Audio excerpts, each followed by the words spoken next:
घनेंद्र भारद्वाज जी, अब ये टिप्पणी तो आपने भी पढ़ी होगी, देखा होगा। पहली प्रतिक्रिया, आपको लग रहा है कि जो लड़ाई लड़ रहे थे, संभावनाएं हैं कि आपके हक में फैसला आ सकता है, दिल्ली सरकार के हक में?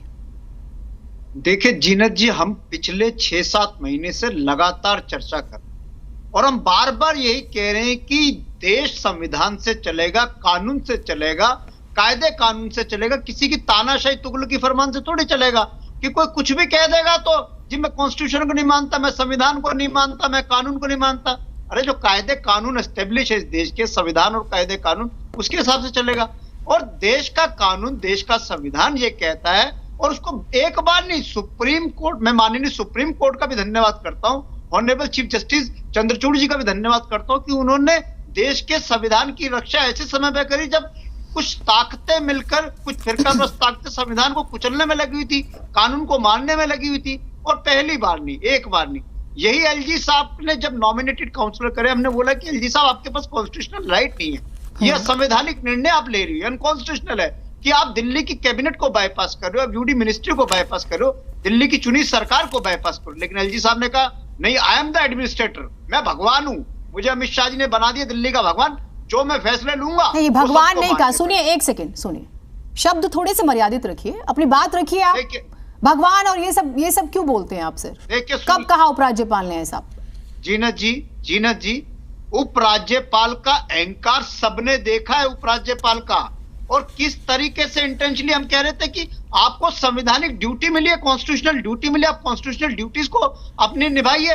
और एलजी साहब क्या कर रहे थे कि 10 एल्डरमैन सिर्फ 3 जोन से, हेलो, हाँ बोलिए, आप बोलिए, बात पूरी कीजिए। 10 नॉमिनेटेड काउंसलर कहां से बनाए? 3 जोन से। हेलो, बोलिए आप क्या खुद को ही सुन रहे हैं? आपकी आवाज आ रही है। अरे आपको शायद कोई कॉल वगैरह आ रही है क्या? कोई डिस्टर्बेंस है? जल्दी से बात पूरी कर लीजिए। मैं ये कह रहा हूं कि जब नॉमिनेटेड काउंसलर एलजी साहब ने बनाए, 10 लोग 3 जोन से बनाए, और 3 जोन कौन थे? सेंट्रल जोन में 2, नरेला जोन में 4, सिविल लाइन जोन में 4, 10 लोग आपने 3 जोन से बनाए। और वो साफ इंटेंशन था कि भारतीय जनता पार्टी का नेता और कार्यकर्ता सोच सकता था कि 3 जोन में हमारे पार्षद कम है, 3 जोन में 4-4 और 2 के हिसाब से डिवाइड करूंगा तो शायद हमारे 3 जोन हो जाएंगे। साफ नजर आ रहा था कि पॉलिटिकल इंटेंशन से डिसीजन ले रहे हो। और उसके बाद हम ऑनरेबल कोर्ट गए, ये एलजी साहब कह रहे थे कि नॉमिनेटेड की वोट होगी जी मेयर में, हाउस में वोट पड़ती है। सुप्रीम कोर्ट ने बोला, इसी सुप्रीम कोर्ट ने देश की सबसे बड़ी अदालत, देश के सबसे बड़े चीफ जस्टिस को कहना पड़ा कि नॉमिनेटेड के पास कॉन्स्टिट्यूशन में कोई राइट नहीं है। 8 साल से 9 साल से लगातार कह रहे थे कि सरकार हमारी है जी, हम जो फैसले लेंगे सब कुछ हम करेंगे। अब सर्विसेज वाले मैटर पे सुप्रीम कोर्ट और सीजेआई ने जो डिसीजन दिया वो आपके सामने। और पिछले जब से ये एल्डरमैन वाली जो शुरू हुई है, हम हर बहस में देख रहे हैं, हर बहस में चीफ जस्टिस ऑफ इंडिया ने बाकायदा एलजी साहब को और जो इनके एडिशनल सॉलिसिटर जनरल जो कोर्ट में इनको पेश करते हैं, हर बार उनको कहा है कि ये किस तरीके का व्यवहार कर लो, दिल्ली की चुनी सरकार ठीक है, आपकी बात आ गई।